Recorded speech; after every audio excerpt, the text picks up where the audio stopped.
Entonces, a ver, vamos con la siguiente parte, ¿no? A ver, ¿quién es el filósofo como tal para este sexto libro de Platón, ¿no? Nos va a decir, a ver, el filósofo mantiene un contacto con aquellas cosas que se mantienen iguales en sí mismas, ¿no?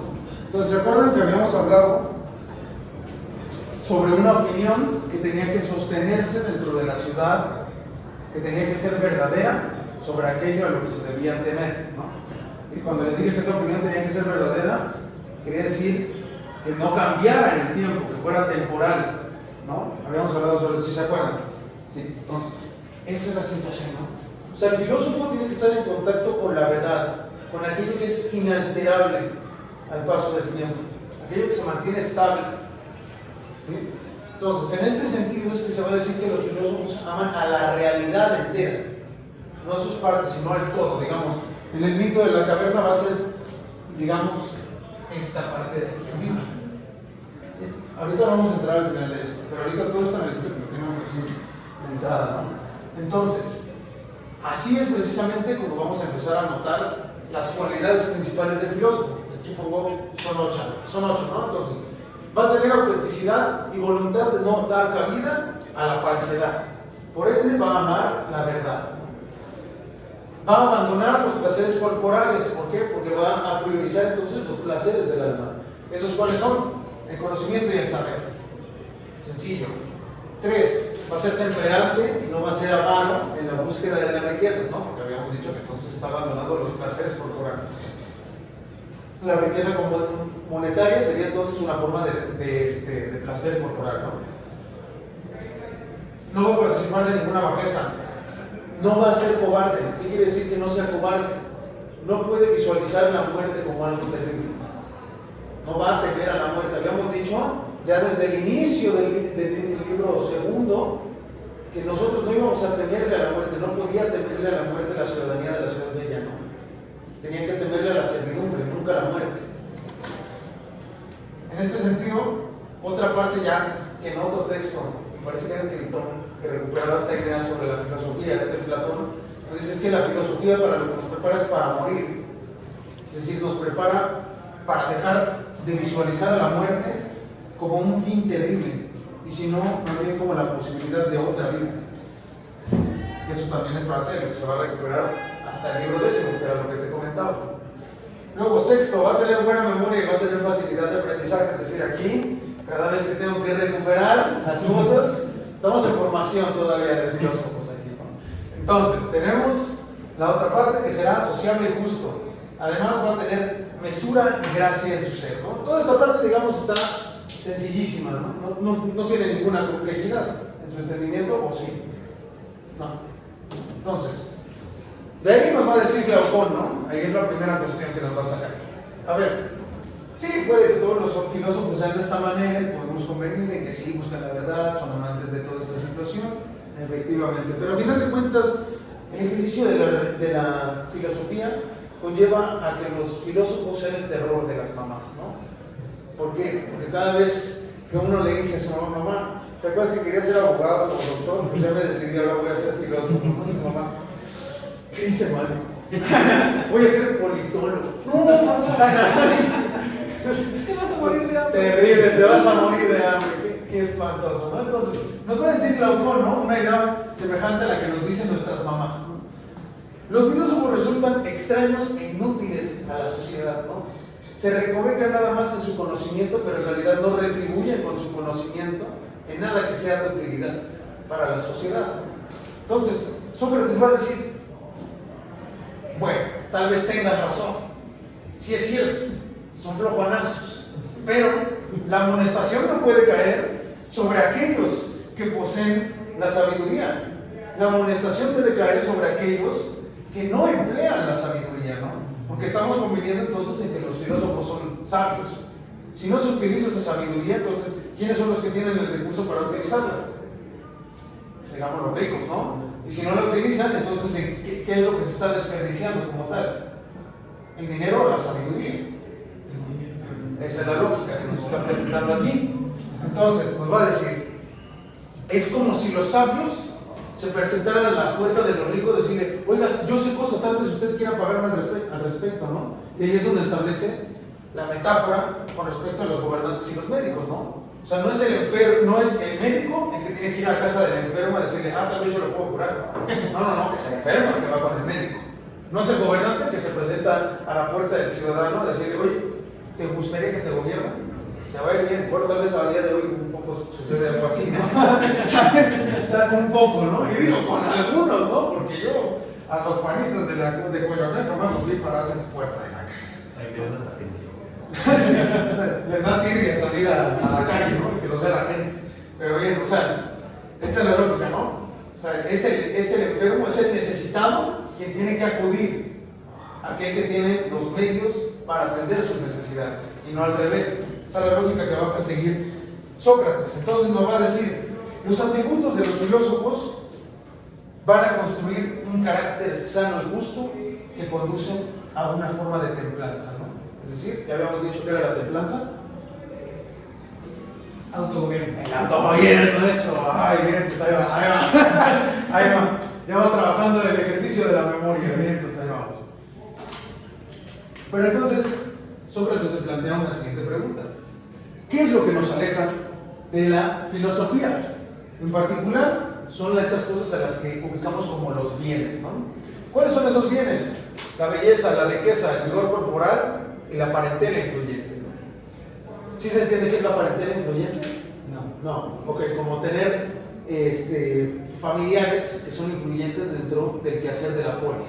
Ya. Digamos, nepotismo, si se quiere, ¿no?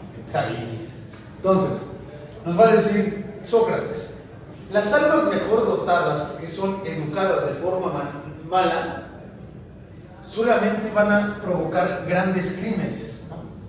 Es decir, estas almas que son reprimidas, tragadas por un régimen que es corrupto, naturalmente se transformarán en grandes almas corruptas y grandes almas malvadas, porque ahí es donde dice Platón algo extremadamente basado, ¿no? Bueno, lo dice en la voz de Sócrates, ¿no? Nos dice, no hay nada, ninguna obra de grandeza que sea capaz de hacer un alma que es naturalmente débil.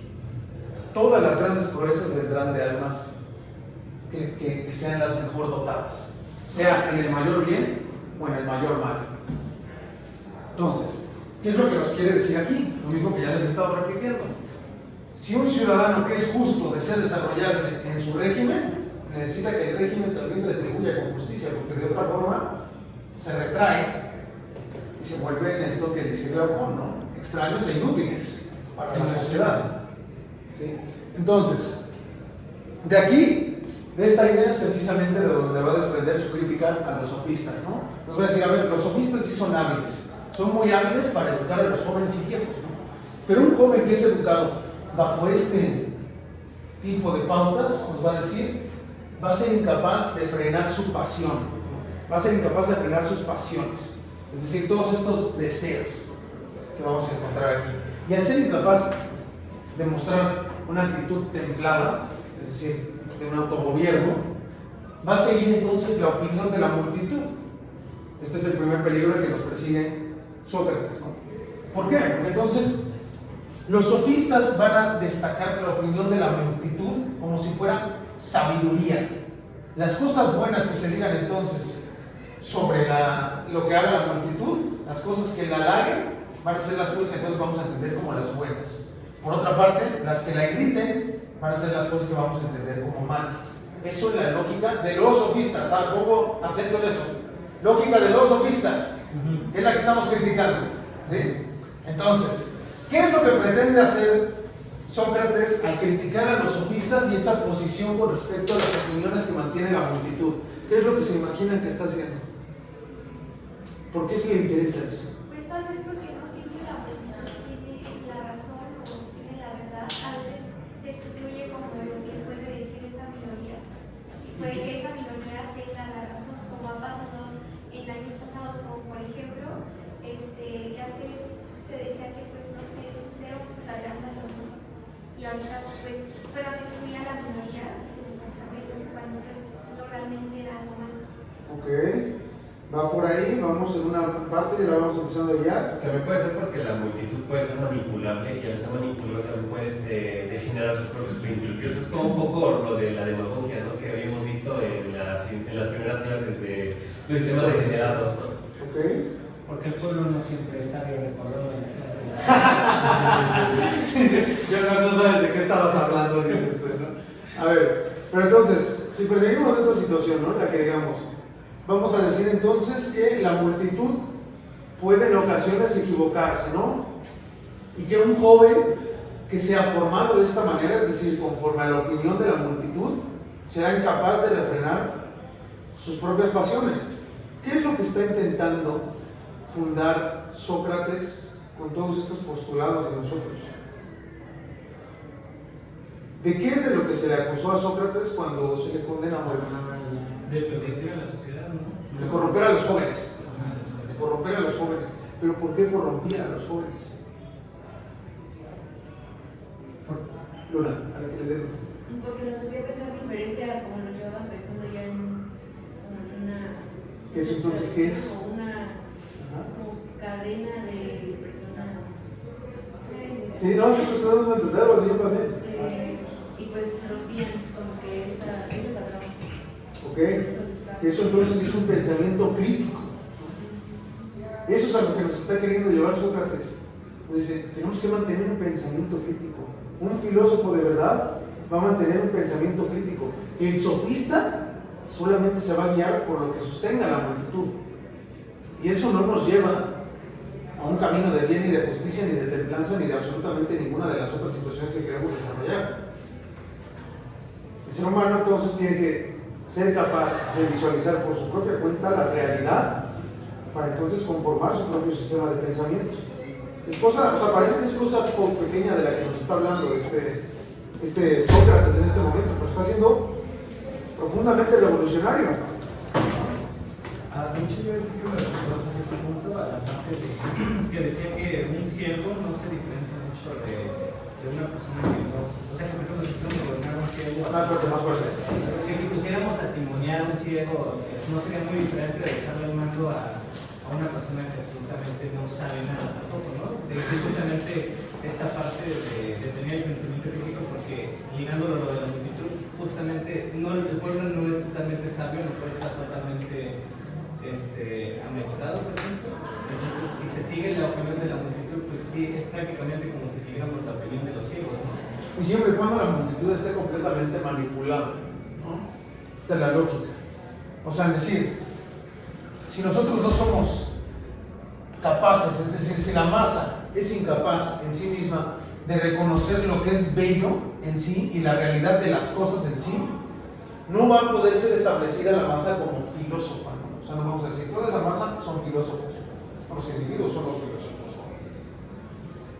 Todos estos que entonces van a desafiar estos sistemas de pensamiento que se han establecido son aquellos que tienen un pensamiento crítico, aquellos que se desprenden, como digamos en los términos que nos pone el número, de la cadena de pensamientos anteriormente creada, aquellos que se atreven a cuestionar por qué las cosas son de la manera en la que son, ¿no?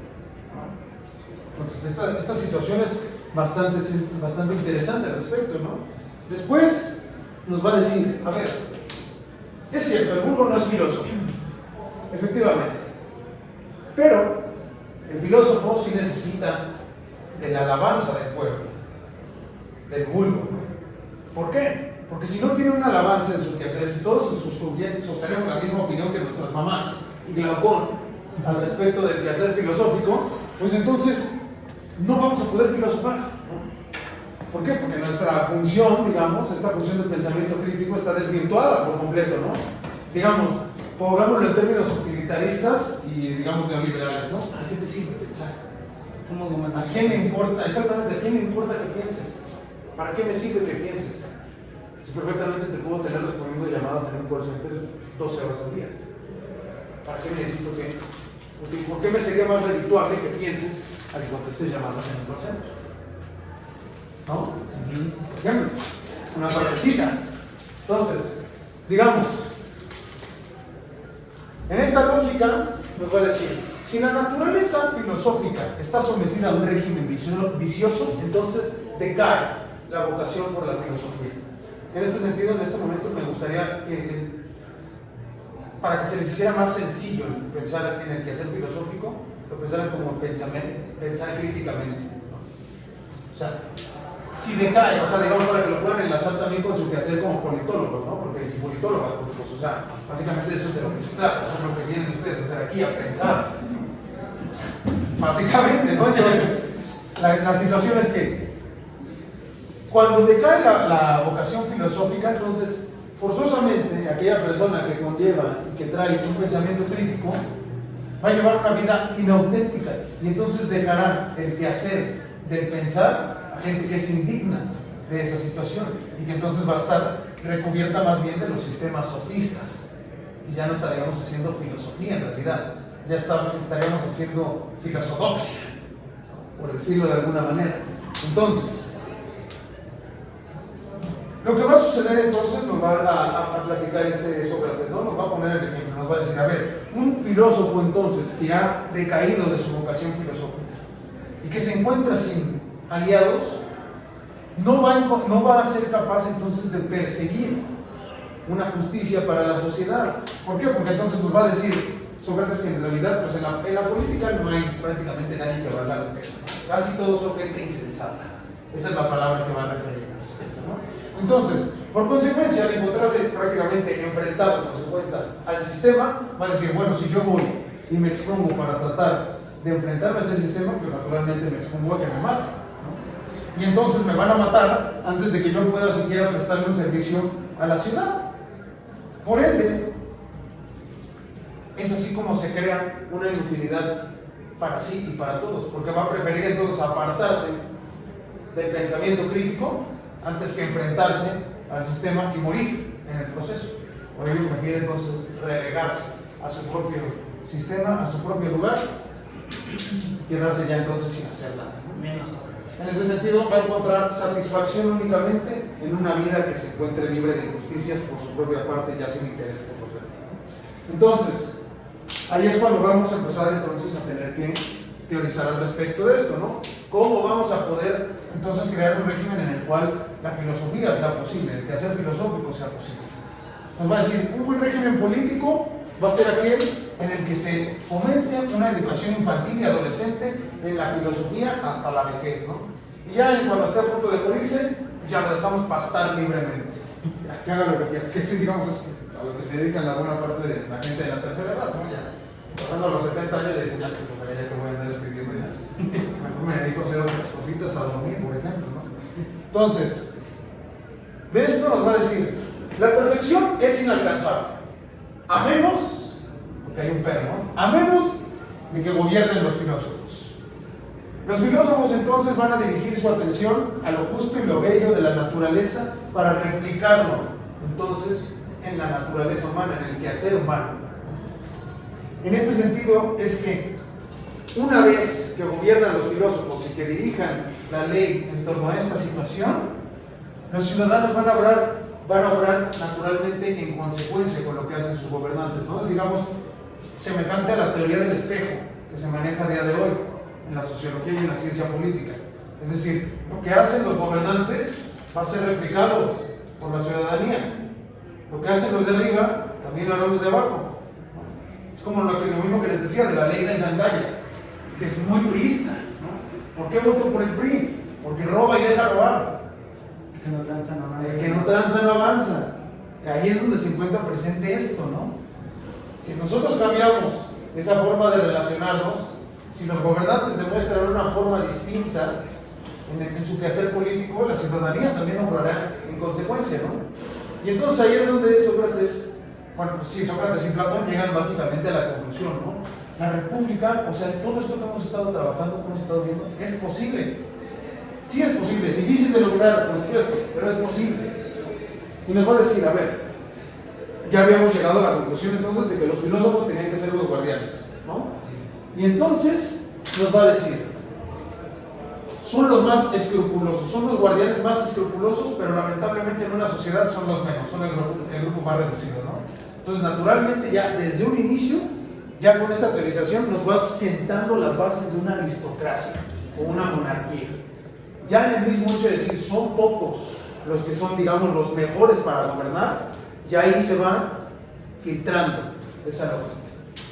Nos va a decir, para que nos aseguremos entonces que estos filósofos son los adecuados, porque naturalmente, digamos, en las mismas clases de los filósofos hay tipos de filósofos, los vamos a tener que sujetar a una cierta cantidad de pruebas en distintas disciplinas y a una rigurosidad enérgica para que puedan demostrar ellos que son dignos de gobernar, ¿no?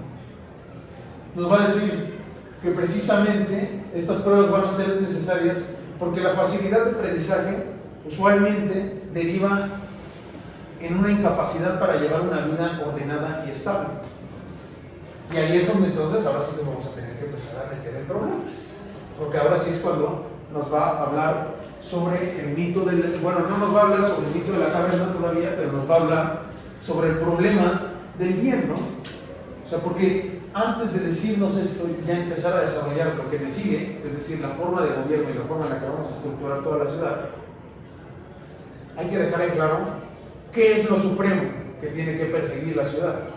Esa es la idea del bien, ¿no? Nos va a decir entonces, la idea del bien conlleva que los actos justos sean vistos como provechosos. Es decir, la construcción que tenemos sobre el bien, digamos, todo, o sea, digamos, va a ser tautológico, si lo quieren. Todos podemos estar de acuerdo en que el bien es bueno, ¿no? O sea, por eso digo tautológico, ¿no? De entrada. Entonces, digamos, si yo actúo bien, por consecuencia habríamos de decir que estoy actuando de manera justa. ¿Sí o no? Sí. Ya habíamos dicho eso, ¿no? Y entonces ya habíamos llegado en la anterior reflexión que habíamos hecho hace como 3 clases, que lo justo es provechoso para el individuo, ¿sí o no? Sí. Bien, entonces, esto es lo que vamos a perseguir, esta idea primaria del bien, ¿no? Entonces, nos va a decir, hay diferentes ideas del bien, ¿no? Hay diferentes postulados al respecto. Uno es el hedonista, que ese también lo va a criticar. ¿Alguien conoce el hedonismo? ¿Alguien ha escuchado hablar de eso? ¿No? Bien, pues a ver, dale por favor. Que es básicamente la filosofía que busca aumentar al máximo el placer del individuo. Porque el placer es el bien, ¿no? Ajá. Pero ¿qué es lo que hemos estado viendo acá? Que el placer Que el placer es lo que nos lleva al mal. Exactamente. Nos lleva a la servidumbre, ¿no? Entonces, que es cosa exactamente contrario a lo que se había sostenido, ¿no? Entonces, nos va a decir que precisamente si nosotros colocáramos al placer como la idea del bien, aquello nos conllevaría necesariamente a pensar en la posibilidad de que existan placeres malos, ¿no? ¿Cuál sería un placer malo? No, la pensó rápido, ¿eh? O sea, la pensó rápido, peligrosamente rápido. Esa es una muy buen ejemplo de eso, ¿no? Entonces, esa es la situación, ¿no? No podemos decir todos los placeres son buenos, hay placeres que son malos. Entonces, el placer, como digamos, hay partes del placer que no complementan esta idea del bien. No podemos decir que es el bien en su totalidad. ¿Sí se entiende? Sí. ¿No? Ok.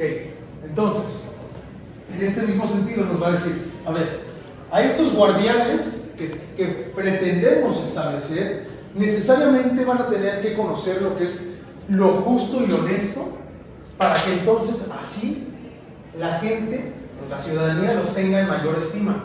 Es decir, aquí es precisamente donde estableció esta especie de esquema, ¿no? Para corresponder de qué se trata. A ver, empezamos por el bien. El bien conlleva la justicia. La justicia se compone de estas 3, la templanza, el coraje, el honor, todas esas otras virtudes que habíamos visto. Esa parte sí es importante, tal vez quisieran referenciarla ahí, ¿no? Bien, entonces a partir de esa situación, aquí es donde ya se pone un poquito complejo y aquí es donde sí tengo que leerlo un ratito, ¿no? Hay que ir por partes. Para explicar, desarrollar la idea del bien nos va a decir, a ver, sabemos que existen cosas bellas y buenas de las cuales se distingue cada una en el lenguaje, ¿no? Es decir, por medio de las palabras podemos diferenciar perfectamente lo que corresponde al área del bien y otras que corresponden al área del mal. Existe lo bello y lo bueno en sí, así como cosas múltiples a las que se les asigna la existencia a cada una de una idea única que se denomina esencia. ¿Ok? Voy a terminar de leer esta parte y ahorita vamos. Pero sí, escúchalo bien otra vez. Existe lo bello y lo bueno en sí, así como las cosas múltiples a las que se les asigna la existencia a cada una de una idea única que se denomina esencia, pues es inalterable. Las cosas múltiples son vistas, pero no pensadas. Esta parte sí quiero que la escriben, esta parte es importantísima. Las cosas múltiples son vistas, pero no pensadas. Las ideas son pensadas, pero no vistas. ¿Qué cosa más? ¡Ay, cómo está! Riquísima. Es una barbarie esta. Y es donde entramos en el campo del mundo de las ideas y el mundo de las formas. Las cosas son vistas, pero no pensadas. Las ideas son pensadas, pero no vistas. Sí. Complicadito, ¿no? A ver. ¿Esto qué es? Una banca. ¿Una qué? Mira, ni siquiera se pusieron de acuerdo. Qué cosa tan interesante. No se pusieron ni de acuerdo de si es una silla o es una banca. Qué particular eso. No lo había pensado así, qué padre. Wow. Ok, vamos a hacer un consenso. ¿Es una banca o es una silla? Banca. Pero qué buen ejemplo entonces, a ver, qué increíble. Bien, me encanta. A ver, ¿quién dice que es una banca? Yo soy pensadora crítica. Yo voy en contra de la multitud. Entonces, la cuestión es, ok, pero esta es la banca o es una banca. Es una banca. Es una banca. ¿Cuál sería la banca? La idea de la banca. La idea de la banca. ¿Ok? Entonces, las cosas múltiples, es decir, aquí tenemos un montón de bancas, para algunos sillas, ¿no? Esta es la cuestión. Entonces, porque ahí entran en conflicto entonces dos ideas. Es decir, está la idea de la silla y está la idea de la banca. Por eso es que precisamente no podemos decir, esta es la banca. Se encuentra sobrepuesta y también en conflicto la idea de la silla. Entonces, digamos, a las ideas no las podemos tocar, no las podemos ver. Las ideas, en el pensamiento de Platón, las ideas existen en un plano trascendental a nosotros. Es un plano al que únicamente los filósofos van a poder acceder. Por eso es tan importante que sean los filósofos los que gobiernan, porque ellos son los que ven la realidad en sí. La realidad en sí es lo que conlleva el mundo de las formas, que es lo que construye la idea.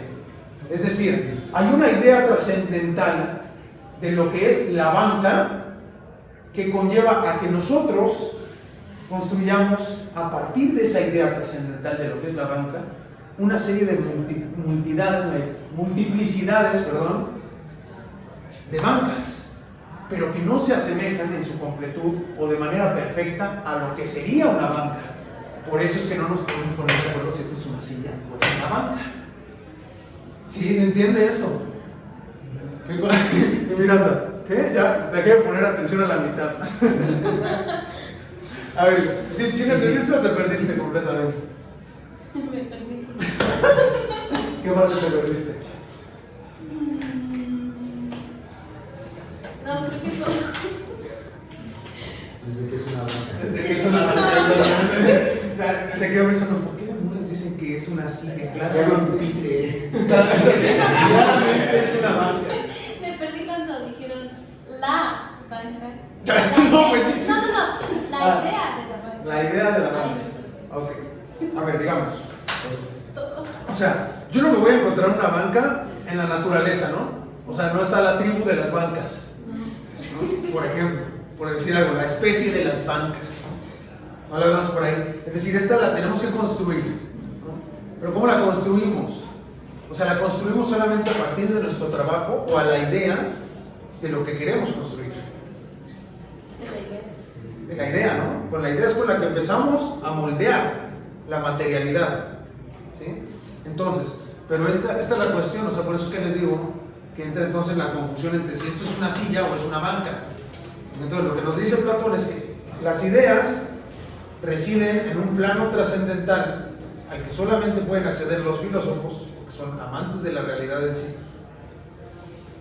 Y que entonces estas ideas son las que vamos a intentar replicar en la materialidad, pero no van a ser la imitación exacta de la idea. Son una aproximación a la idea. Por eso es que nos confundimos entonces entre si esto es una silla o es una banca. Un pupito. O un pupitre. Y algunas otras palabras que quieran agregar por ahí. Entonces, por eso es la situación. Pero ya se ve, ¿no? Ya quedó claro así. Bien. O sea, es como cuando quieres, no sé, escribir un cuento, como que tienes una idea. ¿Escribir un puente? Un cuento. Un cuento. A ver. Ajá, así como que tengo la idea de una historia de un oso que se enamora de otra osa. Y entonces al momento de escribirlo ya estás dándole forma, ¿no? Pero no vas a llegar como tal a la idea que querías, sino que estás tratando de llegar. No sé si me entiendes a entender. Fíjate. ¿Eso qué es? ¿Es un círculo? ¿Es una O? Bueno, no. ¿Es una O? ¿Es un cero? Es una bola. Es una bola. Bien, pero de entrada, es un círculo, ¿no? Pero es el círculo, otra vez.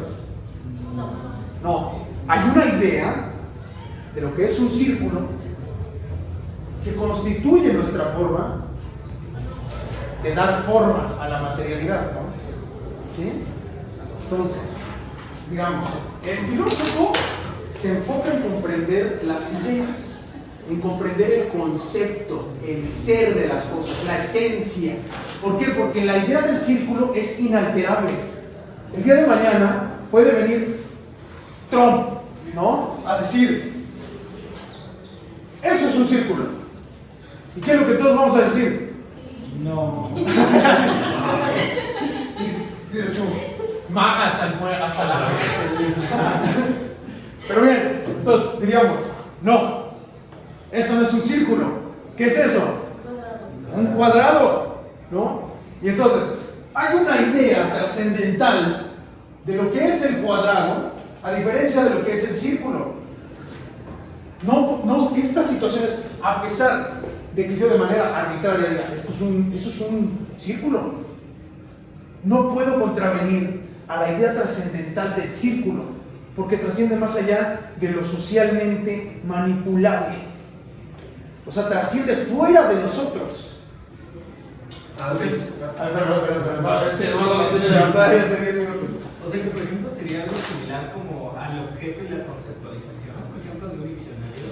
Sí. O sea que, por ejemplo, no sé, está en este caso igual la banca es solamente el objeto, ¿no? Y hay muchas bancas, pero, por ejemplo, justo al no ser la banca, la palabra de la banca es, por ejemplo, la definición de la banca, ¿no? Entonces, como por ejemplo, objeto, pues que quizá estaría jugando, ¿no? Sí. Sería más o menos la idea. Exactamente, claramente. Una cosa es el concepto, otra cosa es el objeto, ¿no? Entonces, Lo podemos explicar un poco desde la lingüística, ¿no? Con este sociólogo y el otro como de sociología. Pero a ver, explícalo. explícalo. Lo que es la palabra y lo que es el concepto.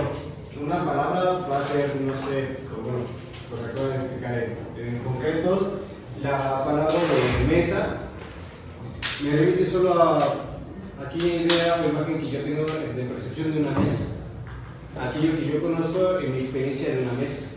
Sin embargo, al traducirla a concepto, yo ya estoy refiriendo a la idea de que es esa la mesa de la que yo estoy hablando. O sea, ya sea que ustedes sacaran un ejemplo de un escritorio, tal vez la mesa de su cocina, un comedor, la mesa de sala de estar de su casa. ¿Qué más? Una mesa de, no sé, de buffet, tal vez. Dependerá un poquito el contexto en que se desarrolle la construcción de ese concepto a lo largo de una oración, pero siempre va a ser emitida a una expectativa que todos van a poder entender. Una idea previa que domina a todos, pero no es una idea que predomina al momento de expresarla en todos. Entonces, fíjate, espérame, antes de que sigamos con esto, ahorita te doy la palabra y ahorita ya, porque sé que salen muchas preguntas aquí, ¿no? Entonces, a ver, a partir de esto, entonces la idea de Platón es la materialidad es una ilusión. Lo que vemos es ilusorio. Lo real es lo que pensamos. las ideas son lo real. Eso es de lo que está enamorado el filósofo. Esa es la verdad que ama. ¿Sí? ¿Vamos entendiendo bien? ¿O vas un poco? Voy como difícil, pero... Sí, va. Perfecto. Así que precisamente esta parte me recuerda mucho al final de 1984 de George Orwell, Okay. porque era cuando torturan a Winston Smith y lo tienen recluido. Precisamente el partido, bueno, uno de los miembros del partido le dice de que no, o sea, si yo tengo aquí una pluma y la suelto y tú ves que cae, no, si el partido dice que está flotando y empieza a jugar con esa idea de manipular como la realidad, pero desde lo que pensamos. Y está el famoso 2 más 2 es igual a 5, que lo obligan, lo torturan por meses hasta que ya al final acepta que el 2 más 2 es igual a 5, pero es para alterar su percepción de la realidad de manera arbitraria. La percepción de la realidad, que es la percepción del pensamiento, ¿no? La percepción del concepto, porque digamos no hay cosa más abstracta en sí que la matemática. Hegel va a decir después, la matemática es una ciencia muerta, porque no tiende a ninguna cosa viva como tal. O sea, la matemática tiende a las cosas que ya no, que son inalterables, digamos, es la verdad más grande a la que ha podido acceder el ser humano, el número. O sea, el número no lo vemos por la calle caminando, no vemos, ahí va el 1. No. Entonces, ahí va la unidad. Ahí va el diagrama de Venn, ¿no? Entonces, esa es la cuestión. Ajá, justo ese es un excelente ejemplo, ¿no? Para poner esa cuestión de relevo, sí. Entonces, justo como el filósofo retoma diferentes ideas, puede llegar a la verdad absoluta, ¿no? Ok, no, más bien. No, ¿verdad? O sea, no como tal, sino, a ver, en lugar de tomar la multiplicidad o sea, en lugar de partir de decir, a partir de la multiplicidad de las ideas, es que yo puedo llegar a la verdad. Más bien, la lógica que está persiguiendo aquí Platón es decir, si yo conozco la esencia de las cosas, es decir, esta parte que es inalterable, aquello que no cambia con respecto al tiempo, es cuando puedo conocer la realidad. Esa es la realidad de la idea, lo que no cambia a través del tiempo, ¿vale? Tiene un poquito más de cercanía con la lógica deductiva e inductiva, que como lo habías planteado sería como inductivo. Un montón de cositas que pueden ayudar a entender o a acercarnos a entender un todo. En cambio, Platón lo que busca es, por ejemplo, ¿qué compone el concepto de una mesa? ¿No? Y a lo mejor aquí en esta clase comprendemos, ¿no? La mesa debe tener una superficie plana y debe tener una estructura que la sostenga, etc. Pero a lo mejor en IKEA piensan algo diferente, ¿no? Y en China piensan algo distinto, etc. Y todas se... ¿Cómo la vas a vender? No, porque digamos, o sea, a la hora de llegar a esto, y fíjate, incluso en la lógica del mercado, ¿no? O sea, a la hora que lo ofertas, si tú dices, bueno, yo tengo un concepto diferente de mesa y la ves, y tú dices, es que eso no es mesa, no es una mesa, ¿no? O sea, aunque tú me lo quieras vender como mesa, no lo voy a poder comprar como una mesa, porque no le puedo dar el mismo uso que ya en la esencia de la mesa le podría yo asignar a ese objeto que me estás intentando vender. No está partiendo de la idea trascendental de lo que es la mesa.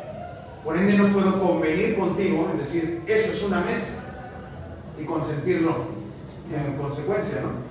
Pero justamente igual un poco esta parte del mundo de las ideas no también se pelea mucho con el tema de la realidad, porque por ejemplo ¿De la qué? ¿De la equidad? de la realidad, o sea, de la lo que realidad. es real, ¿no? Por ejemplo, de lo que es palpable. Porque por ejemplo podríamos decir que esa de allá es una mesa, pero yo la podría ocupar no sé, como plato, como cama y se altera completamente. Pero es que no es el uso. Es que está la cuestión, ahí es donde estás confundiendo la materialidad con la idea, porque no es el uso el que determina a la idea, es la idea la que determina el uso. ¿Sí? Hasta al revés. Voy exactamente con lo siguiente para explicar esa parte que querías. Bueno, a ver, si urge, porque quiero también avanzar, porque dale. Ahora, mira, vamos con la siguiente parte para que vayamos, por eso tenemos que ir por partecitas, ¿vale? Entonces, para conocer en nuestra creación no solo se nos dio la facultad de ver, sino también la de ser vistos. Es decir, el sujeto no es solo sujeto, también es objeto, ¿no? Es decir, hay una idea de nosotros mismos, ¿no? Ok, ahí hay cayó, ¿no? Entonces, bien. Son tres cosas las que operan sobre los objetos para ser vistos. Fíjate. Entonces, cosa importante. Ayúdame a anotar, ¿no? Son tres cosas sobre los objetos para ser vistos. Vamos con la lista. Uno, la vista. Naturalmente, ¿no? Que ser capaces de ver. El color y la luz. Son las tres cuestiones, ¿no? Digamos, para que podamos estar en contacto con el objeto, para ser visto, ¿no? Para ser subjetivado, digámoslo de esta manera, para ser conocido. La causa de la vista es el sol. Por eso el sol va a ser el supremo bien, la magna representación de lo que es el bien. Porque el sol es precisamente esa luz astral que nos permite mantenernos en contacto con lo que existe, ¿no? Con lo que materialmente podemos mantener una relación. Entonces, es el sol a quien se le asigna el lugar del fruto del bien. A partir del sol es entonces de donde nace el bien. ¿Sí? Porque es a partir de él entonces de que podemos mantener una identificación con aquellos objetos que van a ser conocidos. ¿Sí? Es en la región visible lo que es el bien en la inteligible. El sol es visible a partir de nuestra idea del bien vital y la idea del sol, ¿no? Ahora, las cosas entonces son visibles a partir de nuestra idea del bien vital y la idea del sol. A ver, voy a seguir con esta parte y ahorita vamos a desglosarlo, ¿vale? La observación. Entonces, a ver, hay cuatro etapas para esto del conocimiento, ¿no? A ver, vamos primero por la observación, ¿no? Vamos primero con la parte de la observación, luego vamos con la concepción. Si quieres poner ahí después de la flechita, concepción, luego el conocimiento y luego la inteligencia. Podremos obtener conocimiento y habrá conocimiento en las cosas si poseen verdad. ¿Qué dijimos que es lo verdadero? Lo que contiene esencia, es decir, algo que es inalterable al paso del tiempo. Si contiene mentira, entonces contendrá opinión. Perdón, entonces creará opiniones, no contiene opinión, creará opiniones. Entonces vamos a ponerle aquí. Si posee verdad la cosa que se busca conocer, crea conocimiento. Entonces, a ver, la siguiente parte de esto. Los objetos inteligibles, es decir, aquellos que pueden ser conocidos, reciben del bien su inteligibilidad, es decir, del sol, ¿no? Y la existencia, así como su esencia. El bien está más allá de la esencia, es metafísico. Sí, a ver, listos. ¿Qué? Ahora sí ya me rompió la cabeza. A ver, lo voy a repetir esta parte. El bien está más allá de la esencia, es metafísico. El bien está más allá, como tal, digamos, de aquello que es inalterable al paso del tiempo. O sea, el bien existe. El bien existe, nada más. Así lo dejamos. O sea, el bien existe. ¿Por qué existe? ¿Cómo existe? No lo sabemos. Es metafísico, está más allá de nuestra capacidad de tocarlo. Puede ser comprendido, pero no vamos a poder mantener una relación física con él. ¿Sí? Ok. Bien. Entonces, nos va a decir, hay dos reinos. Uno es el visible y otro es el inteligible. Es decir, uno que vemos y otro que podemos conocer. El visible, ¿de qué se compone? De imágenes. Las imágenes son las ilusiones. ¿Sí? El inteligible, de ideas. Lo que nos va a decir aquí es que la imagen es al modelo, que es exactamente lo que les acabo de decir. ¿Sí? Con respecto al ejemplo de la banca, ¿no? La imagen es al modelo, lo visible es a la idea. Vamos bien ahí. Okay. Luego, hay dos métodos para analizar lo visible, ¿no? El alma entonces se va a servir de las imágenes y debe investigar partiendo de hipótesis. Es decir, llegamos a la conclusión, no al principio de las cosas. ¿Se entiende o no se entiende esta parte? O sea que estamos viendo, estamos pudiendo captar el resultado, no estamos viendo de inicio la esencia. Exactamente. Estamos partiendo del final, no del principio. Claro. Es decir, estamos partiendo de la imagen, no de su esencia. ¿Sí? Bien, ok, bien. 2. Va del principio, la otra forma de analizar lo visible es ir del principio no hipotético y sin recurrir a imágenes.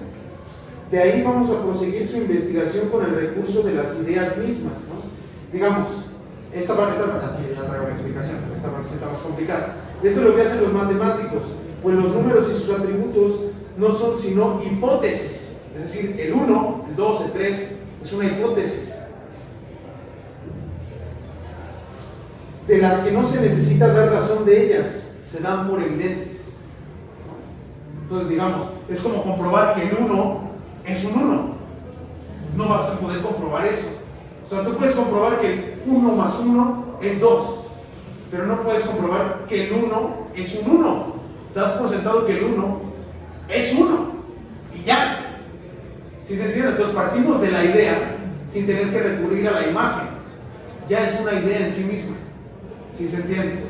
¿Vamos bien? Ok. Se sirven de figuras visibles a las que refieren sus razonamientos, pensando en las figuras perfectas a las que se refieren las otras, ¿no? A ver, lo que hacen los números entonces es razonar sobre la idea del cuadrado, ¿no? O sea, nosotros razonamos sobre la idea de esto, no de las figuras que se dibujan como tal, ¿no? O sea, no estamos razonando a partir del dibujito que yo hice, porque digamos, si nosotros partiéramos de la imagen del cuadrado, perfectamente podríamos decir, esta cosa que yo dibujé es una aberración, y también perfectamente lo comprendería porque soy muy malo dibujando, ¿no? Pero entonces, ese cuadrado, digamos, está completamente deforme, ¿no? O sea, se corresponde con la idea del cuadrado, pero no es el cuadrado en sí mismo. Entonces, otra de las formas para comprender es usar las imágenes, o sea, usar esto que estoy pintando, digamos, para representar a esas figuras que solo pueden verse por medio del pensamiento, ¿sí?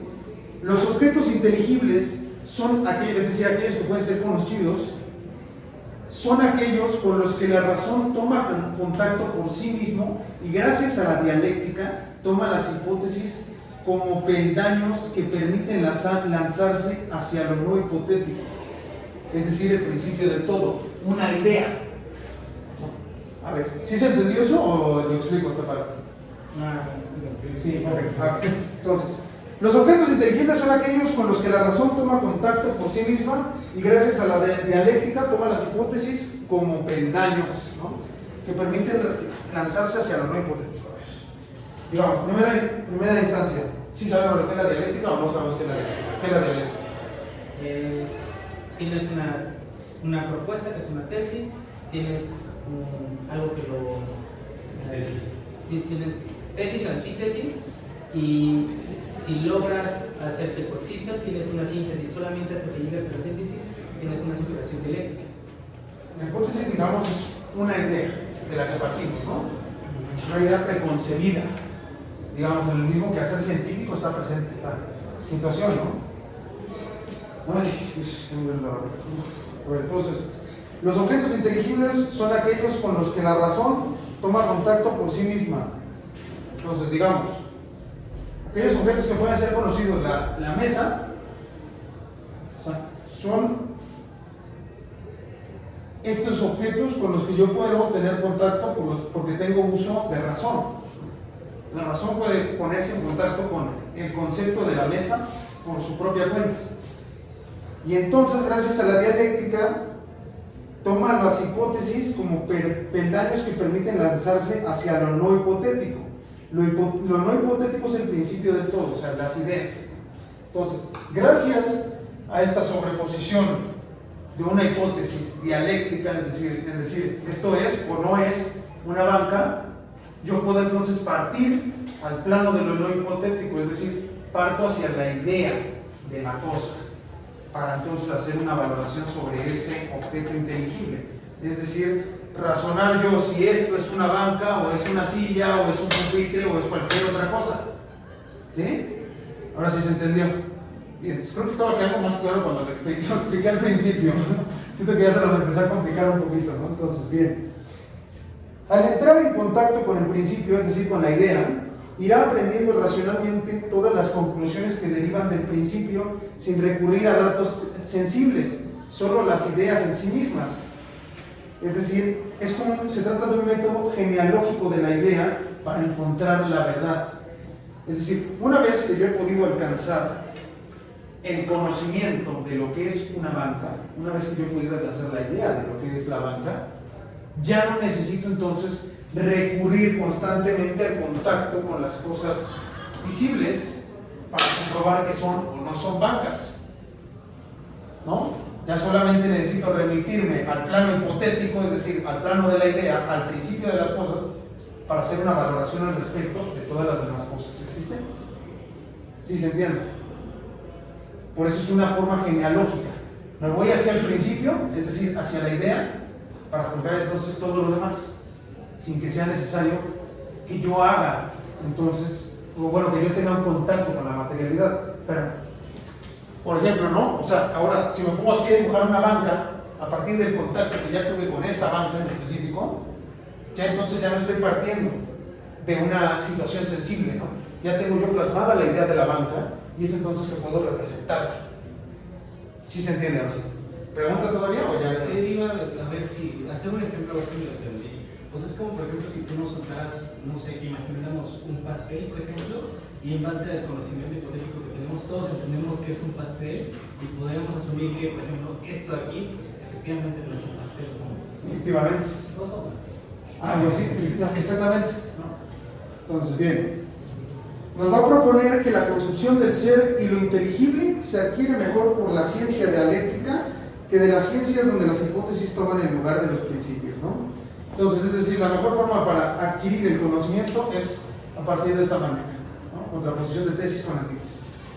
Los científicos de esta índole perciben sus objetos por el pensamiento y no por los sentidos. Todo lo real es racional y todo lo racional es real. Esto, o sea, esto que nos dice aquí es la base de Hegel. Esto se lo toma Hegel y dice, presta para acá, voy a utilizar esto para ahora sí desarrollar esto. La idea de una síntesis. Esto es importante que lo tengan presente para su curso del siguiente semestre.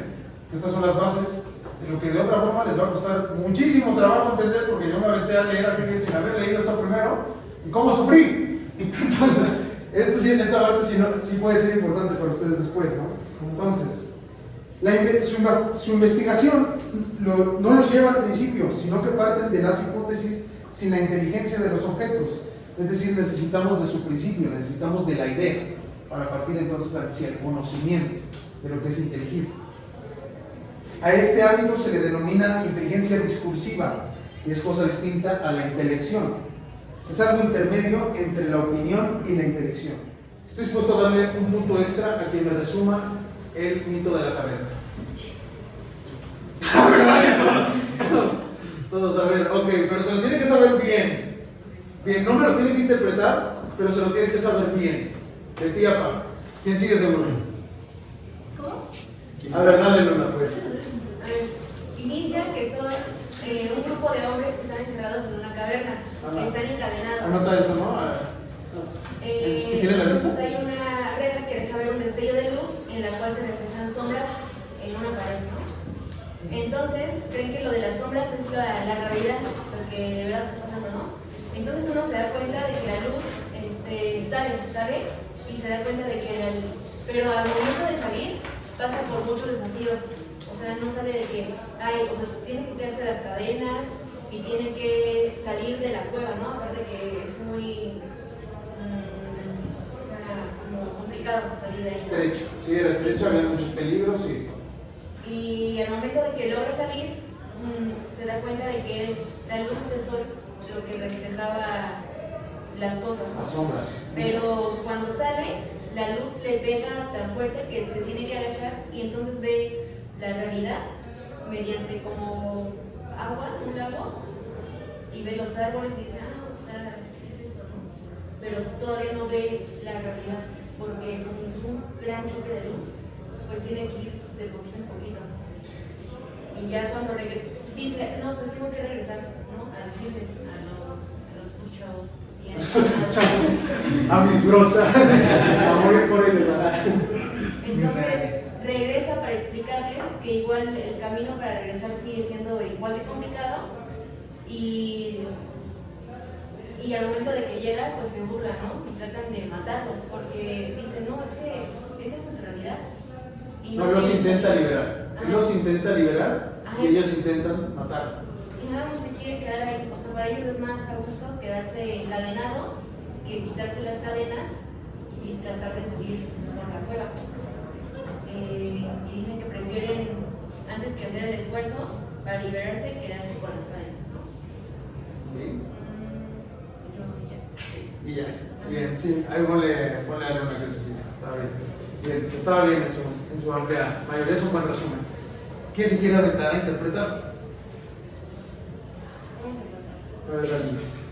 Bueno, pues hace cuenta que trata, voy a tratar como de no narrarlo, pero pues, Pero qué pasa, sí, no entiendo qué pasa. pues trata sobre que solamente como que las personas se quedan solamente con una idea de lo que ven. O sea, creen que lo que ven es toda la realidad, cuando en realidad no es así. O sea, tienes que ampliar como tu conocimiento, pero no solamente como decir, pues amplia tu conocimiento, sino que tienes que aceptar que hay otras realidades para poder llegar a la verdad. Los tres, vamos, ok. ¿De allá nadie? Es que no quiero decir algo raro, o sea, sé. Pues sin miedo, o sea, ¿de qué estamos intentando formar aquí un pensamiento crítico? Que bueno, yo podría perfectamente pararme y decirles nada más mi forma de interpretarlo y dejar que no piensen nada. A mi interpretación se refiere a que, por ejemplo, este hombre encadenado está viendo una realidad proyectada, ¿no? Y, por ejemplo, cuando se libera de las cadenas y logra salir de la cueva, logra tener una nueva percepción de esta realidad. Entonces, y se da cuenta que la realidad que él veía y que él creía es muy contrastante a la realidad que hay afuera de la cueva. Entonces, es donde entra este pensamiento de que tiene, y ya no, tiene él casi siente la obligación de mostrarle la realidad que es real, por así decirlo, a sus otros compañeros que están encadenados, que viven una realidad, por así decirlo, falsa. Él ya descubrió, por así decirlo, que lo que él veía y lo que él descubrió, que la realidad que vivía antes era completamente falsa y manipulada, ¿no? Entonces, él se supone que este mito de la caverna habla sobre esta persona que intenta abrir los ojos a las personas, pero a sus compañeros que están encadenados, pero estos mismos tienen no solo la negativa, sino el miedo de descubrir una realidad diferente a la que viven. Entonces, y justamente creo que también se entiende con esta parte de las cadenas, ¿no? Que viven encadenados a una realidad y que justamente no tienen como el valor, pese que alguien ya les está platicando que existe algo afuera, de romper esas cadenas y ver una realidad real. Ok. Yo creo que está muy buena la interpretación de mis compañeros, creo que tienen bastante razón, pero hay muchos elementos dentro del mito de la caverna que pasan una alegoría. Entre ellos ¿Qué es una alegoría? es la interpretación de una idea mediante un relato. Entonces hay varios elementos que sí me gustaría puntualizar. Una son las sombras, porque las sombras realmente no son el objeto, sino es el reflejo del mismo, ¿no? Proveniente de una verdad a medias, es una verdad interpretada o mal interpretada por nuestros sentidos.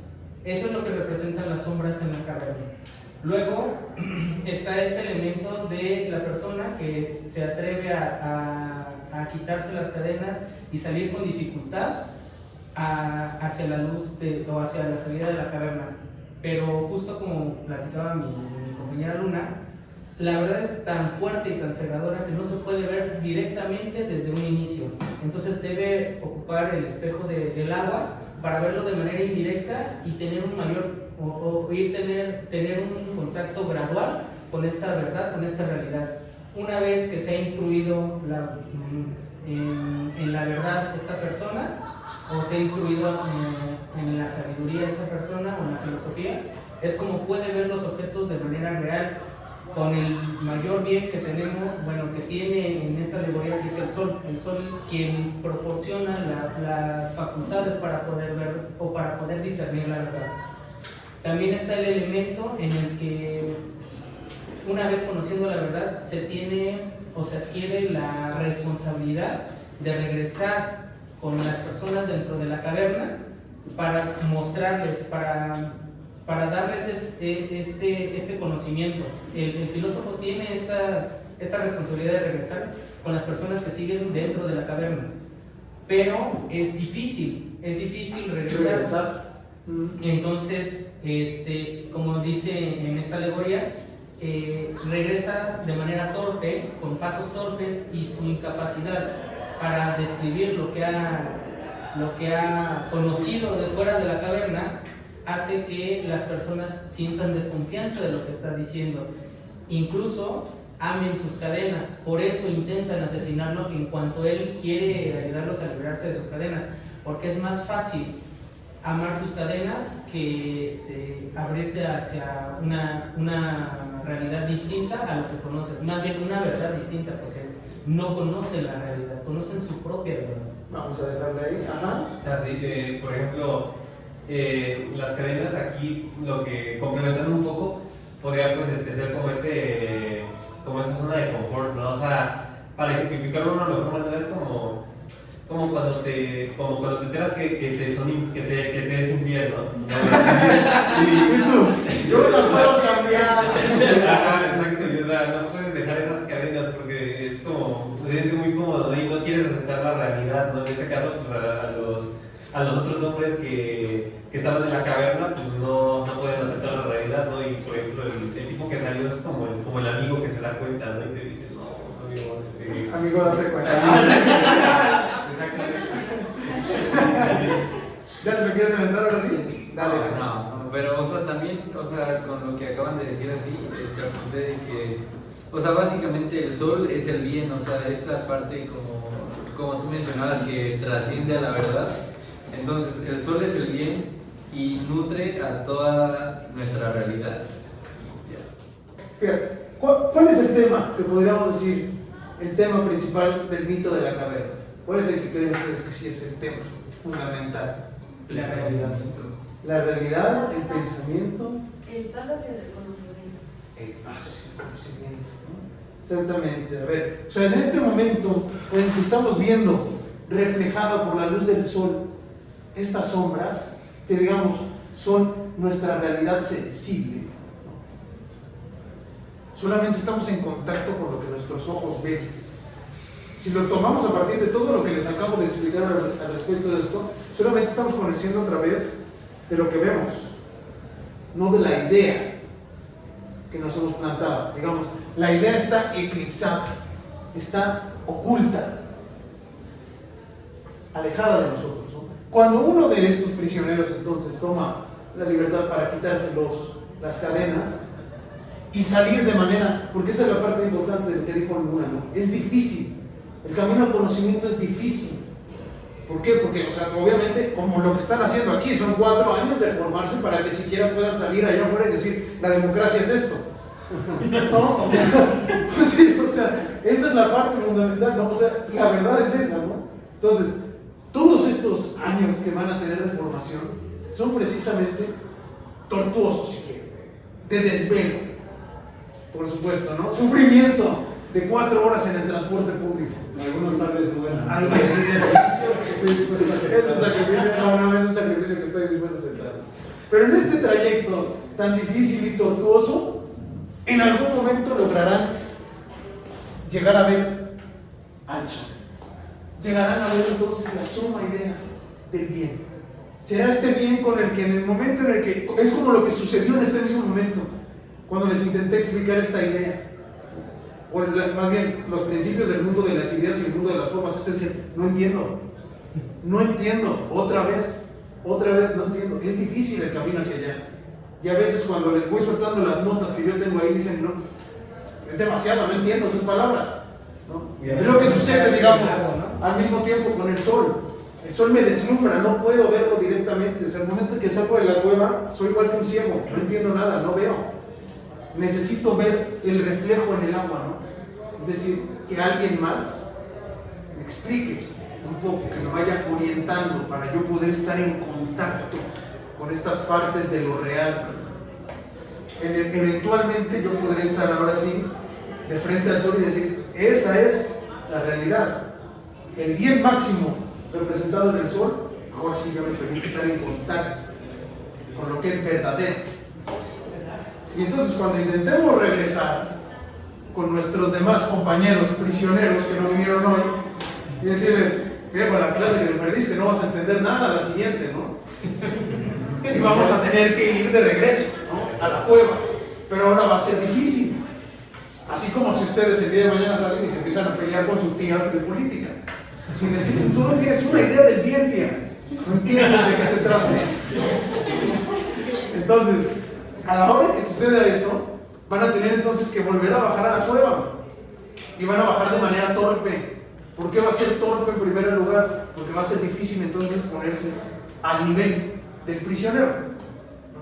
Poder hablar de manera sencilla para que aquellos que se encuentran en las sombras sean capaces de entender la realidad. Esta dificultad que tiene entonces el prisionero que escapó al regresar para comunicar las cosas es precisamente la dificultad que tiene el científico a la hora de comunicar el conocimiento para las masas, ¿no? Que ellas puedan asimilarlo y absorberlo y decir, ¿qué tanta cosa? Que la democracia, el bien, la justicia y todas estas demás cuestiones con palabras que nadie entiende, que solamente entienden los filósofos, psicoanalistas, psicólogos, ¿no? Todo esto, ¿no? O sea, toda esta desconfianza que hay hacia el científico por usar un lenguaje que está extremadamente alejado, ¿no? Hay una cueva de distancia entre uno y otro. Entonces, esta es más o menos la cuestión a la que nos quería orientar. Ya fue muchísimo, ¿no? Ahora sí nos tardamos toda la clase. Pero bien, sí se van entendiendo bastantes cosas, ¿no? Espero que se hayan tomado sus apuntes porque el repaso de la siguiente clase pues, va a estar pesado, ¿no? Evidentemente. Entonces, pues vale, entonces nos vamos a saltar el capítulo 7. Nos vamos a ir directo al 8. Porque este era el 6, ¿no? Sí. Nos vamos a ir directo al 8. Ya me parece que con el 8 ya vamos a acabar. Entonces nos vemos la siguiente clase con el capítulo 8.